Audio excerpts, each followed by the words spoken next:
शुरू करते हैं अल्लाह के बाबरकत नाम से जो बड़ा मेहरबान और नहायत रहम वाला है। तमाम तारीफ़ें मेरे अल्लाह रब्बुल इज़्ज़त के लिए हैं। अस्सलाम वालेकुम लिसनर्स, मैं हूं आप लोगों की host Nausheen. Welcome to my channel खौफनाक कहानी ऑफिशियल। आई होप आप सब लोग खैरियत से होंगे, जहां होंगे खुश होंगे। आज आप लोगों के लिए मैं बहुत ड्रावनी कहानी लेकर आई हूँ जिसे आप लोग बहुत पसंद करेंगे। आज की पहली खौफनाक कहानी अहमद शेयर कर रहे हैं। अहमद कहते हैं, आज आपके साथ मैं अपने दोस्त गोहर की ज़िंदगी में पेश आने वाला एक बहुत ही ज़्यादा भयानक और इबरतनाक सच्चा वाक़या शेयर करना चाहता हूँ। ये कहानी मेरे दोस्त गोहर की ज़िंदगी की है और वो ये कहता है कि ये वो नाकाबिले फरामोश हिस्सा है उसकी ज़िंदगी का जिसे वो कभी भी भुला नहीं सकता। अहमद कहते हैं कि हम लोग अपनी सिटी का नेम ऑनर नहीं करना चाहते। गोहर से मेरी दोस्ती 2021 में हुई, लेकिन उसने अपनी ज़िंदगी का ये हिस्सा मेरे साथ 2023 में शेयर किया। एक शाम जब मैं और गोहर चाय के होटल पर बैठे चाय पी रहे थे तो बातों बातों में गोहर ने मुझसे ये कहा कि अहमद, तुम्हें एक बात बताऊं मैं? तो मैंने उससे पूछा कि हाँ बोलो, क्या बात है? तुम्हारे आने से पहले मैंने अपनी ज़िंदगी में बहुत ज़्यादा मुश्किल और बहुत भयानक वक्त देखा है। उसकी ये बात सुनकर मैं थोड़ा सा चौंका। मैंने से ये कहा कि क्या मतलब, कैसा ड्रावना वक्त देखा है तुमने? तो उसका ये कहना था कि बस ये समझ लो कि ये मेरी ही अपनी गलती की सज़ा थी जो मैंने भुगती। मैंने उसे ये कहा कि मुझे पूरी बात बताओ, आखिर तुम किस वक्त के बारे में बात कर रहे हो? तुम्हारी ज़िंदगी में ऐसा क्या हुआ जिसको तुम ये कहते हो कि वो एक खौफनाक हकीकत है? तो गोहर ने ये बात कहनी शुरू की। गोहर कहता है 2015 से लेकर 2020 तक मैंने 5 साल लगातार एक अमल किया। मैंने उससे पूछा कि कैसा अमल था वो, शैतानी अमल या रूहानी अमल? जिस पर उसने ये कहा कि ये मैं तुम्हें नहीं बताऊंगा कि वो शैतानी अमल था या रूहानी अमल, ना ही तुम्हारा उससे कोई लेना देना है और ना ही तुम्हें मैं ये बताऊंगा कि मैं अमल करता क्या था। सिर्फ तुम्हें ये बताऊंगा कि 2015 में मैंने एक पढ़ाई पढ़नी शुरू की। वो अमल मैंने खुद ब खुद ही शुरू किया। कहा यह जाता है कि किसी भी चिले, वजीफ़े या अमल को करने के लिए आपके पीछे किसी बुज़ुर्ग का, किसी साहिब इल्म का या जो भी आपको वो अमल देता है उसकी इजाज़त और उसका हाथ होना ज़रूरी है। लेकिन मेरे पीछे ना तो कोई बुज़ुर्ग था, ना कोई आमिल था, ना ही कोई ऐसा इंसान था जिसने मुझे ये अमल दिया। बस मुझे ये अमल मिला और मैंने ये शुरू कर दिया। मैं रात 12:30 से 1 बजे के दरमियान अकेला तन्हा अपने कमरे में वो पढ़ाई किया करता था। इस अमल का कोई भी मुद्दत या कोई भी ड्यूरेशन नहीं था, बस अगर ये शुरू हो जाए तो इसको करते ही रहना था। मैंने पढ़ाई शुरू कर दी। रोज़ रात को उठकर पढ़ाई शुरू कर देनी। शुरू के दिनों में तो मुझे कोई भी महसूस नहीं होता था, कोई ऐसा लगता ही नहीं था कि मैं कोई अमल कर भी रहा हूँ या नहीं। मुझे यही लगता था कि बस वैसे ही मैंने ये शुरू कर दिया है, असर तो इसका है कोई नहीं। लेकिन इसके बावजूद एक आस पर कि शायद असर नज़र आ जाए, मैंने अमल शुरू कर दिया। जब 3 माह गुजरे तो मुझे जब भी मैंने वो अमल करना होता था तो मेरी 12:30 से 1 बजे के दरमियान रोज़ आँख खुल जाती थी। पहले तो मुझे बाकायदा जागना पड़ता था या कभी कभार काम से आने के बाद भी मैं इंतज़ार करता रहता था कि कब टाइम होगा और कब मैं अमल शुरू करूँगा। लेकिन 2-3 माह के बाद ऐसी रूटीन पक्की हुई कि जितना भी थका होता था, सर्दी होती थी, गर्मी होती थी, जो कुछ भी होता था, मैं अमल के लिए खुद ब खुद गहरी नींद से भी उठ जाता था। फिर ऐसा होने लगा कि जब वो अमल दिन ब दिन मैं पढ़ता गया तो मुझे अपने कमरे में हलचल सी महसूस होने लग गई। हलचल ऐसी होती थी कि जैसे मेरे अलावा भी मेरे कमरे में कोई मौजूद है, मगर वो मुझे दिखाई नहीं देता था। फिर मुझे कुछ तसल्ली हुई कि नहीं, अमल का असर शुरू हो गया है। ये जो हलचल सी और ये थोड़ी बहुत जो आहट महसूस होती है, चीज़ों का खिसकना, एक जगह से दूसरी जगह हिलना, अब कुछ अमल शुरू हो चुका है। मैंने फिर अमल पर ज़ोर देना शुरू कर दिया, फिर अमल पढ़ना शुरू कर दिया। अब ये होना शुरू हो गया कि जैसे जैसे मुद्दत बढ़ती गई, अमल करता गया। जब मैं अमल बैठकर पढ़ता था, मेरे साथ जैसे कोई बैठकर वही अमल पढ़ रहा होता था। यानी एक तो मेरी अपनी आवाज़ होती थी, मेरे अलावा किसी और की सरगोशी भी होती थी। थोड़ा सा खौफज़दा मैं होने लग गया, लेकिन फिर मैंने सोचा कि खौफज़दा नहीं होना, बड़े महीनों से ये काम कर रहा हूँ, अब इस काम को चलने दो। इसी तरह से वक्त गुजरता गया, वही आहटें, वही कमरे में हलचल, वही सरगोशियाँ आती रहती। अब मुझे इनसे बिल्कुल भी डर नहीं लगता था, अब मैं इनका आदी हो चुका था।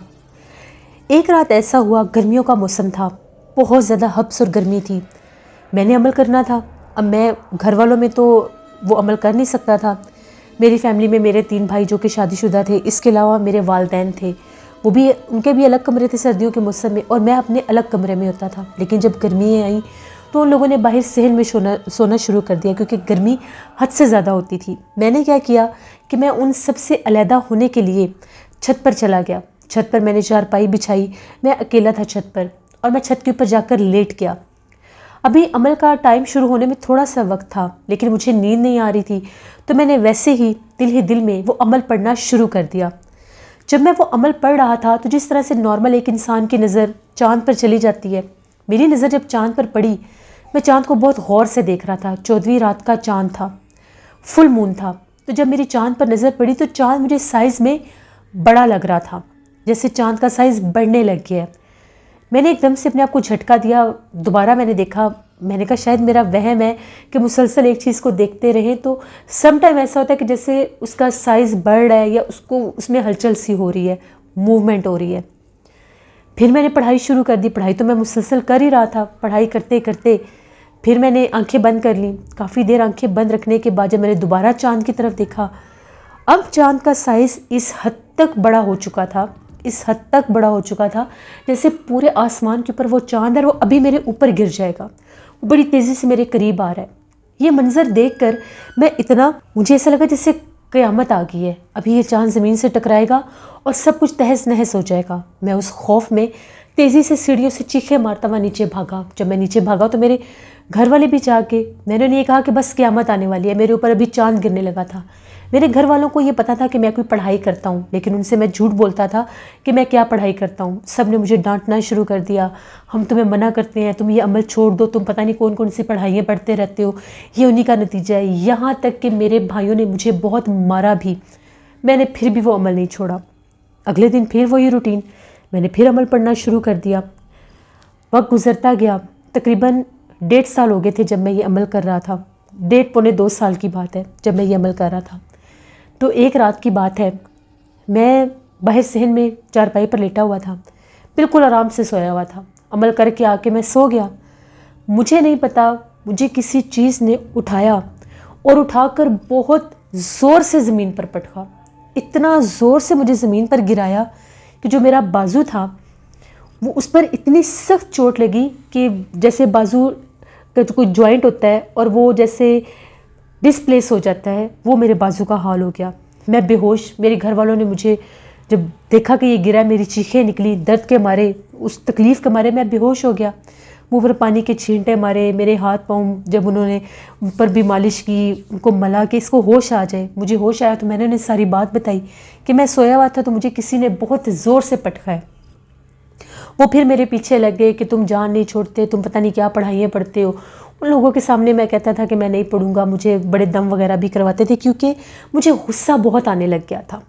मेरी हर छोटी छोटी बात पर बहन भाइयों से लड़ाई, घर में भी मुश्किलात आना शुरू हो गई, घर में भी लड़ाई झगड़े फसादात शुरू हो गए जैसे जैसे वो अमल पुराना होता गया।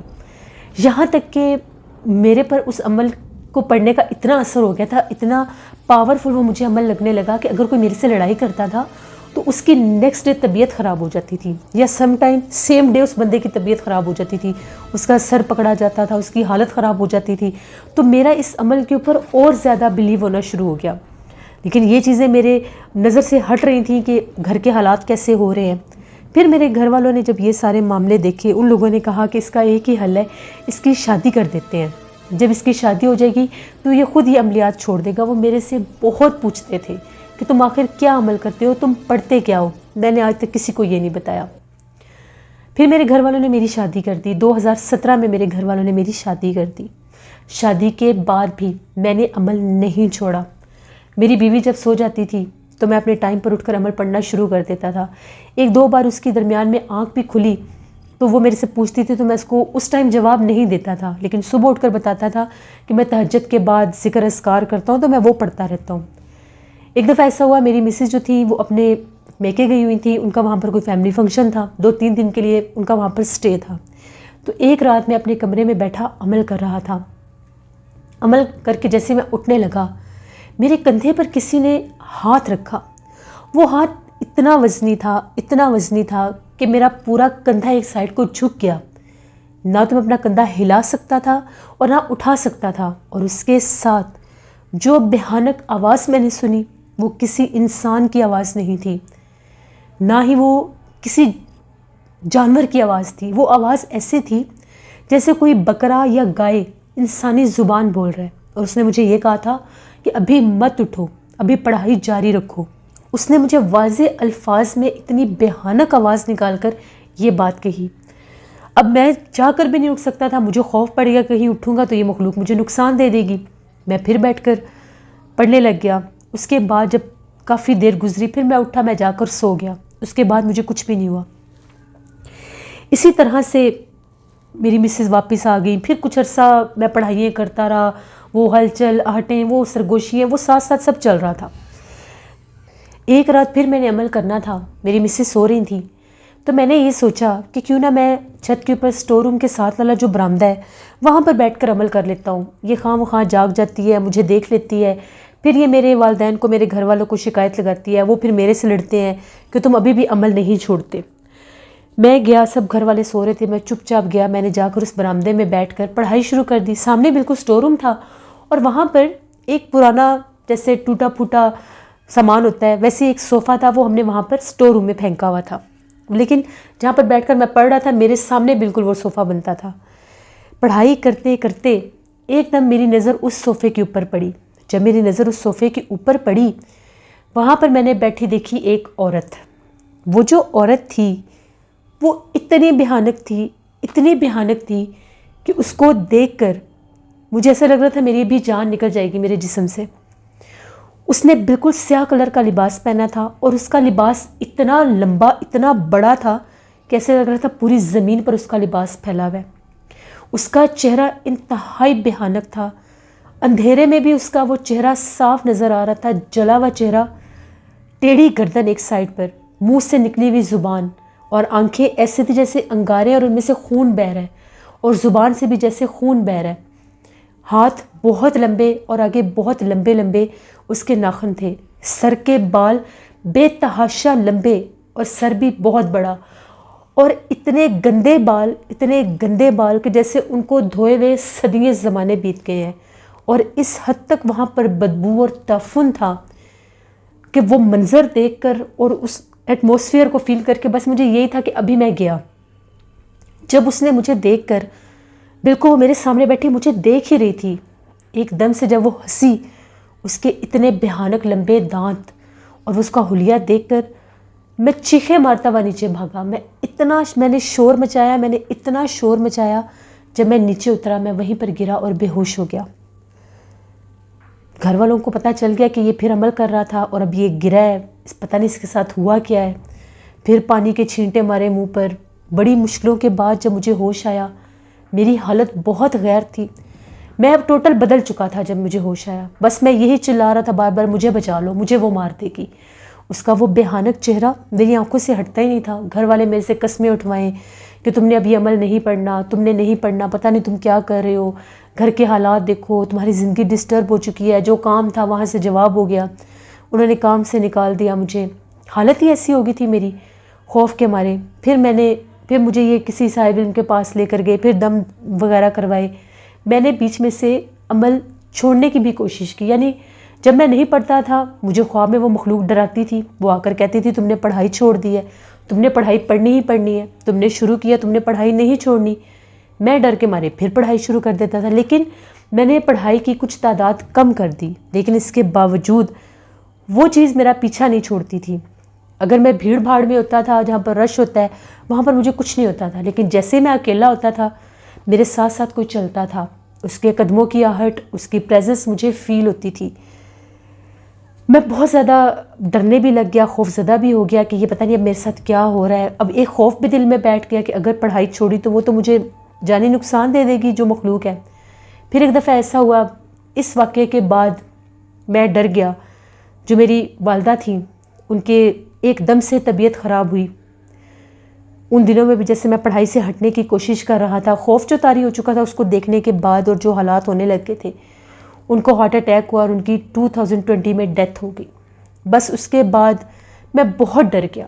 फिर मुझे एक साहिबे इल्म के पास, साहिबे दीन के पास लेकर गए। उन्होंने पढ़ाई की मेरे ऊपर। उनको पता चला कि मेरे से क्या गलती कोताही हो चुकी है, जो कुछ मैं करता रहा, जो मैंने अमलियात किए, उनके क्या असरात हुए मेरी ज़िंदगी पर, मेरे घर पर। फाके इस हद तक गुर्बत आ गई, पैसा ख़त्म हो गया कि हालात दिन ब दिन डाउन से डाउन होते गए।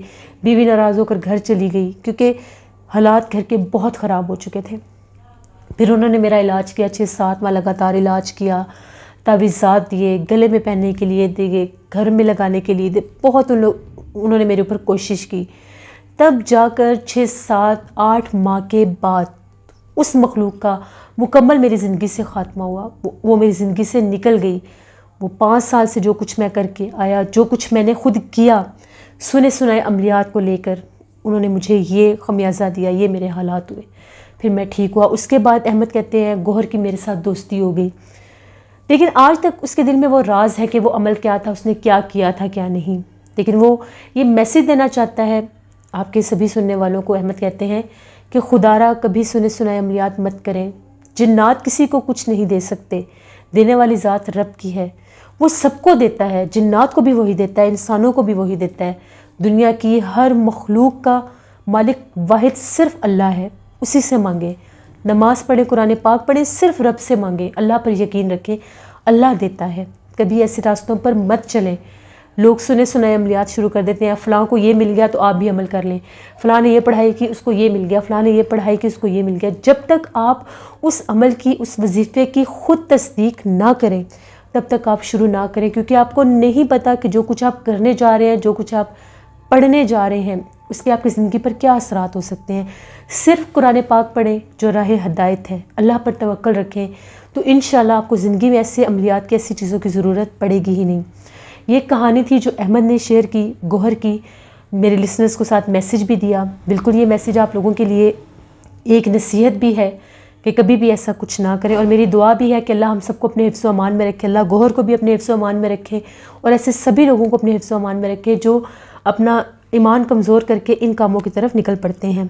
आप लोग भी अपना फ़ीडबैक मुझे ज़रूर दें। आप लोगों को आज की खौफनाक कहानी कैसी लगी? आप लोग भी अपनी खौफनाक कहानियाँ शेयर कर सकते हैं डिस्क्रिप्शन बॉक्स में दिए गए ईमेल आईडी nushinmir57@gmail.com पर। इसके अलावा आप लोग मुझे कमेंट बॉक्स में भी स्टोरी शेयर कर सकते हैं। हॉरर स्टोरीज ऑफिशियल पर मैं बहुत हॉरर स्टोरी ऑन एयर कर रही हूँ, उसको भी विजिट करें, आप लोगों को पसंद आएगी। अपना बहुत सा ख्याल रखिएगा। नीलम वॉइस ऑफिशियल मेरी सिस्टर का चैनल है, उनको भी जाकर सब्सक्राइब करें एंड सपोर्ट करें।